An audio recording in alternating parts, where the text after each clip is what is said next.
This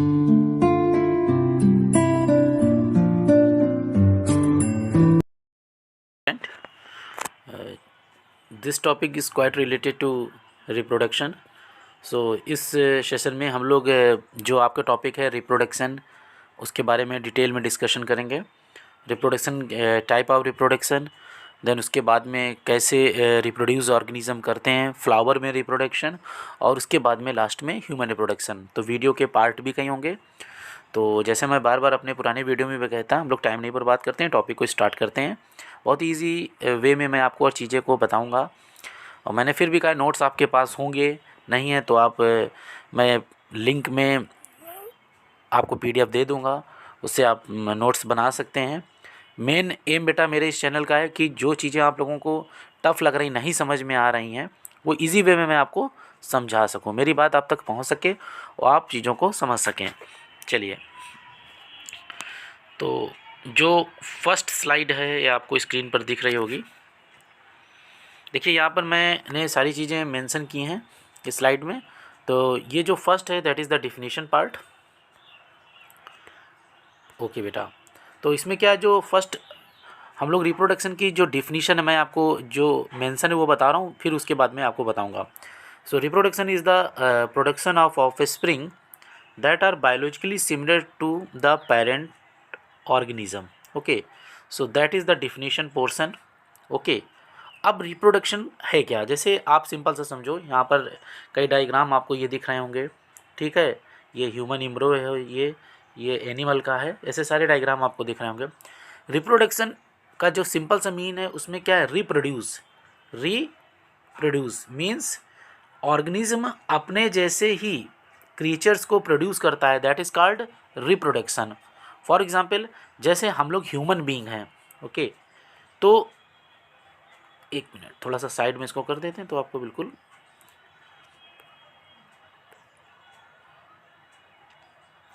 yes. तो हम लोग ह्यूमन बीइंग हैं, तो ह्यूमन बीइंग से क्या बनेंगे, जैसे ये ह्यूमन बीइंग है, ह्यूमन बीइंग से बेटा जो उनकी डॉटर होंगी वो ह्यूमन ही तो होंगी। ऐसा तो है नहीं कि ह्यूमन से गॉड बन जाएंगे, नो, नॉट पॉसिबल। ऐसे ही सिंपल सा, जैसे ये जो गॉड है, गॉड से गॉटी का फॉर्मेशन होगा ना। तो यही कह रहा है कि जैसा ऑर्गेनिज्म होता है वैसे ही डॉटर सेल बनती हैं, ठीक है, वैसे ही इनके डॉटर बनते हैं। आपने जनरली देखा भी होगा, डॉग से डॉग प्रोड्यूस हो रहा है, कैट से कैट प्रोड्यूस हो रही है, ह्यूमन से ह्यूमन बन रहे हैं। मतलब रिप्रोडक्शन से जो ऑर्गेनिज्म रिप्रोड्यूस करेगा उसी के समान सिमिलर जो डॉटर सेल का फॉर्मेशन होगा या डॉटर बनेंगे, ठीक है। अब आप ये समझिए कि ये जो ऑर्गेनिज्म होते हैं वो एग्जैक्ट अपने पेरेंट्स के ही जैसे लगने चाहिए, ये भी एक मेन बात है रिप्रोडक्शन की। ऐसा नहीं है कि ह्यूमन से कोई दूसरी स्पीसीज़ मतलब दूसरा क्रिएचर बन जाए, मतलब ह्यूमन डॉग को बना दे, ऐसा भी पॉसिबल नहीं है ना। तो इसीलिए सिंपल सा यहाँ पर लिखा है कि जो अपने पेरेंट ऑर्गेनिज्म से क्या हो, सिमिलर हों, that are process are called reproduction. Second thing, इस वर्ड में जो भी डोमिनेंट या जो भी ऑर्गेनिज्म है, लिविंग ऑर्गेनिज्म है बेटा, उनकी एक डोमिनेंट प्रॉपर्टी होती है कि अपने नंबर को इंक्रीज़ करना, ठीक है। जैसे हम लोग ह्यूमन बीइंग है तो ह्यूमन बीइंग को इंक्रीज़ कर रहे हैं, ये डोमिनेंट प्रॉपर्टी होती है किसी भी स्पीसीज़ की। क्योंकि आप भी जैसे नहीं सोचते हो कि घर में आपकी ही डोमिनेंसी रहे, ऐसे ही ऑर्गेनिज्म की भी डोमिनेंसी होती है हर स्पीसीज़ की। तो ये लिविंग थिंग्स की सबसे बड़ी डोमिनेंसी होती है। जैसे अभी कोरोना वायरस चल रहा, देखिए कितनी तेज़ी से स्प्रेड कर रहा है ना, तो इसकी वो प्रॉपर्टी है रिप्रोड्यूस करने की, वो जल्दी जल्दी रिप्रोड्यूस कर रहा है और वैसे ही वो इन्फेक्शन कर रहा है। सेकेंड थिंग जो पॉइंट है यहाँ पर, ये an individual organism need no reproduction to maintain its life, but it is necessary for the existence and continuity of life of each species.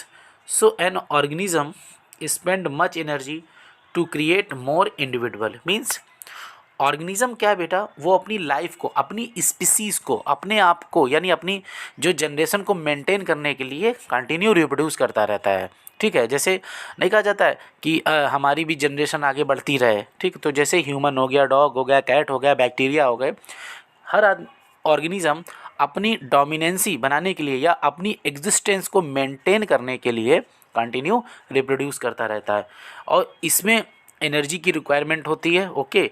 और ऑर्गेनिज्म जो है तो इसमें बहुत ज़्यादा अपनी एनर्जी को वेस्ट भी करता है। कंटिन्यू रिप्रोड्यूस होने से ये भी रहता है कि जो पेरेंट ऑर्गेनिज्म होता है उसमें रिप्रोडक्शन की कैपेबिलिटी ख़त्म हो जाती है। जैसे पैरामीशियम जो कि एक प्रकार का प्रोटोजोआ है, उसमें कंटिन्यू रिप्रोडक्शन होने से फाइनली उसमें ये जो रिप्रोडक्शन की कैपेबिलिटी होती है वो कम हो जाती है। तो आई थिंक ये डिफिनीशन पोर्शन और जो रिप्रोडक्शन की जो एम है, क्यों रिप्रोडक्शन हो रहा है, वो आप लोगों को क्लियर हो गया होगा। अब नेक्स्ट स्लाइड पर हम लोग प्रोसीड करते हैं। नेक्स्ट स्लाइड में यहाँ पर ये मेंशन है कि जो ऑर्गेनिज्म है वो अपने पेरेंट की कॉपी कैसे बनता है, मतलब अपने एग्जैक्ट अपने पेरेंट की तरह ही क्यों दिखता है। मेन क्वेश्चन ये है। यहाँ पर ऐसा सिंपल सा आपको दिया भी गया है कि do organism create exact copy of themself. तो इसके बारे में मैं थोड़ा सा आपको बताऊंगा। जो क्रोमोसोम होता है, यहाँ पर देखिए मेंशन भी है, ये पॉइंट को फोकस कीजिए। Chromosome in cell nucleus contain DNA that are called deoxyribonucleic acid. It contain information blueprint of body design that inherit from parent to offspring. Okay, यानी सिंपल सा बेटा ये है कि जो हम लोगों की बॉडी का फॉर्मेशन है, बॉडी का फॉर्मेशन किस सेल से, हमारी बॉडी में मिलियंस ऑफ सेल्स हैं और इनसाइड द सेल, मैं यहाँ पर थोड़ा सा डायग्राम बना भी रहा हूँ अगर आप लोगों को थोड़ा सा दिखे साइड में। इनसाइड द सेल क्या होता है, न्यूक्लियस, ये न्यूक्लियस है और इसके न्यूक्लियस के अंदर क्या होता है, ये डीएनए। ठीक है, यहाँ पर देखिए ये सेल है, सेल के अंदर ये आपको ब्राउन कलर का न्यूक्लियस, न्यूक्लियस के अंदर आपको ये डीएनए दिख रहा है। ठीक है, सॉरी क्रोमोसोम है, ये जो आपको दिख रहा है दैट आर क्रोमोसोम। ओके, और क्रोमोसोम पर ये डीएनए होता है। ठीक है, क्रोमोसोम डीएनए बने होते हैं और ये जो डीएनए आपको दिख रहा है, ये इस डीएनए में ही बेटा सारी इन्फॉर्मेशन होती है। ठीक है, जिससे हमारी बॉडी बनती है। यानी डीएनए से क्या बनता है, आरएनए, आरएनए से बनता है अल्टीमेटली ये प्रोटीन, और प्रोटीन से ही तो हमारी बॉडी बनी है। प्रोटीन ही से तो कहा जाता है building blocks of our body. Okay, तो क्या है अल्टीमेटली हमारी बॉडी का फॉर्मेशन क्या है, मेन जो है वो डीएनए है ना।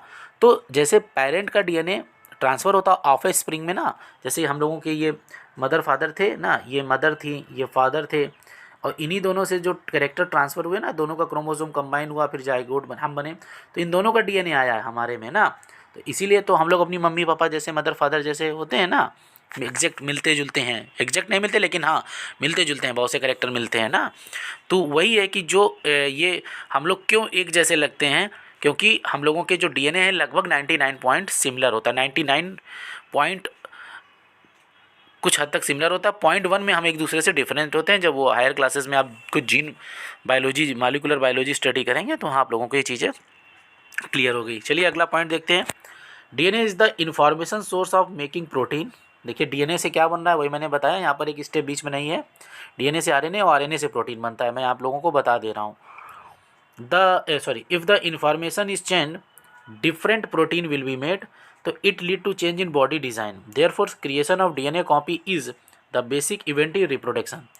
यहाँ पर देखिए मैं आपको बता दे रहा हूँ, देखिए अगर इस डीएनए में कुछ भी बेटा चेंजेस होंगे तो अल्टीमेटली आपकी प्रोटीन जो बनेगी उसमें भी चेंजेस होंगे और आपकी बॉडी में भी चेंजेस हो जाएगा, ये कह रहा है। ठीक है, तो अल्टीमेटली डीएनए में ज़्यादा चेंजेस नहीं होने चाहिए, डीएनए में चेंजेस नहीं होते हैं। अगर डीएनए में चेंजेस हो जाएगा तो उसको म्यूटेशन बोलते हैं, और म्यूटेशन से क्या होगा, जो आपकी प्रोटीन बनेगी, जो नॉर्मली करेक्टर होता है, जो मतलब जीन जो चीज़ बना रहे हैं वो नहीं बनेगी, वो आप में कोई ना कोई प्रॉब्लम क्रिएट जरूर हो जाएगी, कोई ना कोई डिसऑर्डर जरूर क्रिएट हो जाएगा। समझ रहे हैं, तो यही यहाँ पर बताया गया है। तो आई थिंक ये आपको क्लियर हो गया होगा कि हम लोग क्यों अपने जो मतलब डॉटर सेल होती हैं वो क्यों अपने पेरेंट सेल के सिमिलर होती हैं।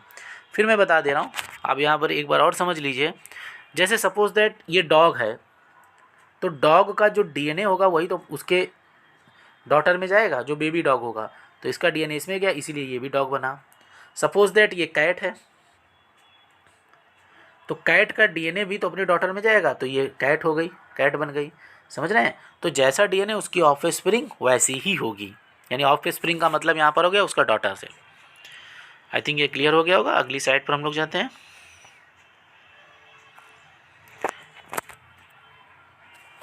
यहाँ पर सिंपल सा है, do organism create exact copy of themself. तो ओके, यहाँ पर वही मैंने जो आपको ऊपर बताया वही दिया गया है, simple. First point is that A reproducing cell creates two DNA copy and additional cellular apparatus, then they separate and the cell divide into two. Okay देखिए इसमें सिंपल सा जैसे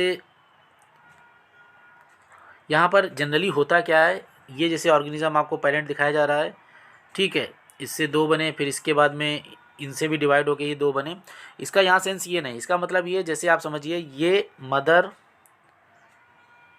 और फादर हैं, ठीक है, ये मदर है ये फादर है, ओके, इन दोनों के डीएनए इस डॉटर सेल में आई, तो ये डॉटर सेल, ये डॉटर एक भी हो सकते हैं, एक से ज़्यादा भी हो सकते हैं, जितने भी मतलब, ठीक है, तो इन दोनों के डीएनए ट्रांसफ़र होके इस डॉटर सेल में आई ना, तो ये बेटा मिला।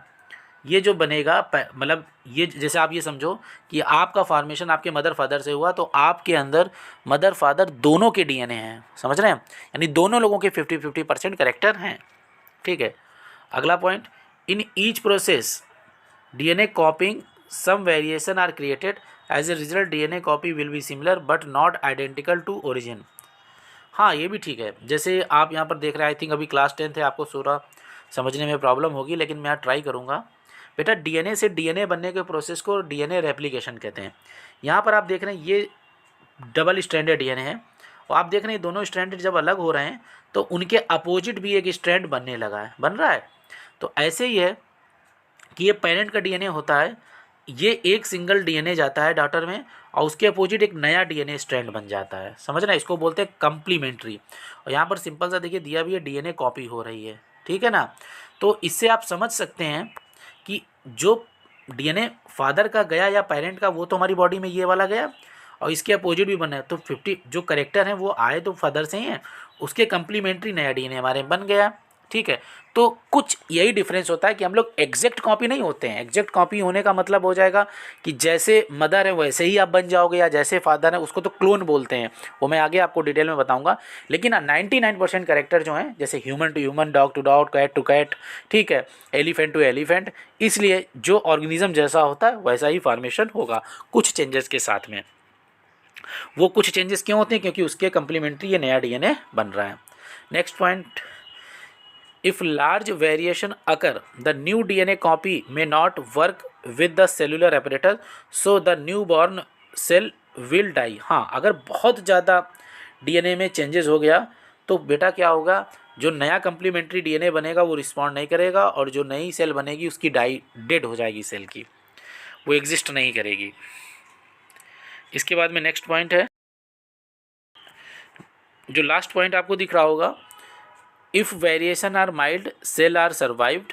ओके, अगर वेरिएशन चेंजेस कम आ रहेंगे तो सेल सर्वाइव करेगी। इसको ऐसे समझ सकते हैं, जैसे ये हमारी मदर है, ये फादर हैं, ठीक है, ये मदर ये फादर, इन दोनों से हमारा फॉर्मेशन हुआ, हम हो गए डॉटर। अगर ज़्यादा जैसे मदर और फादर के डीएनए जो हमारी बॉडी में ट्रांसफ़र हो रहा है, इसमें ज़्यादा चेंजेस आ गए तो हमारा फॉर्मेशन नहीं होगी, हमारी डेथ हो जाएगी अगर डीएनए में बहुत चेंजेस हो जाएं। लेकिन अगर वेरिएशन कम है, बहुत माइन्यूटली हैं, तो हमारा फॉर्मेशन हो जाएगा, हमें कोई प्रॉब्लम नहीं होगी। इसको सिंपल सा समझिए, आप क्या एग्जैक्ट अपनी मदर से बिल्कुल मिलते जुलते हैं या फादर से? ऐसा नहीं है, आप हैं ह्यूमन बीइंग, हैं आप या तो मेल होंगे या फीमेल होंगे, लेकिन हैं ह्यूमन। लेकिन आप एग्जैक्ट अपने फादर या मदर से बिल्कुल नहीं मिलेंगे। इसका मतलब ही ये हुआ कि दोनों का डीएनए तो आया है, लेकिन उसके अगेंस्ट आपका भी तो डीएनए बना है रेप्लिकेट होके, इसलिए आप जो है कुछ चेंजेस आप में हैं बस। And the last point, variation during reproduction is the basis of evolution. इसका मतलब देखिए, अगर वेरिएशन हो रहा है, ठीक है, वेरिएशन हो रहा है, वेरिएशन का मतलब होता है चेंजेस, तो लंबे समय तक वेरिएशन होने के बाद में क्या होगा, एक नई स्पीसीज बन जाएगी, एक नया क्रिएचर बन जाएगा, और इसी को बोलते हैं इवोल्यूशन। क्या हो जाएगा? इवोल्यूशन हो गया, समझ रहे हैं? ये सिंपल सा है, इसको आप फिर से देख लीजिए। अगर वेरिएशन होता रहा है तो एक नई स्पीसीज़ बन जाएगी। जैसे हम लोगों के एंसेस्टर कौन थे? चिंपैंजी थे, मंकी थे ना, उनमें लगातार धीरे धीरे चेंजेस होते गए, और देखिए थोड़े दिन बाद हम लोग एक नई स्पीसीज़ बन गए, ह्यूमन बीइंग क्रिएट हो गए ना। तो ये क्या, ये इवोल्यूशन है, एक नया चेंजेस हो गया पूरा, दैट आर कॉल्ड इवोल्यूशन। इसके आगे का जो पार्ट होगा वो आपको पार्ट 2 में मिलेगा डिटेल, तो उसके लिए मेरा अगले वीडियो देखिएगा। Thank you.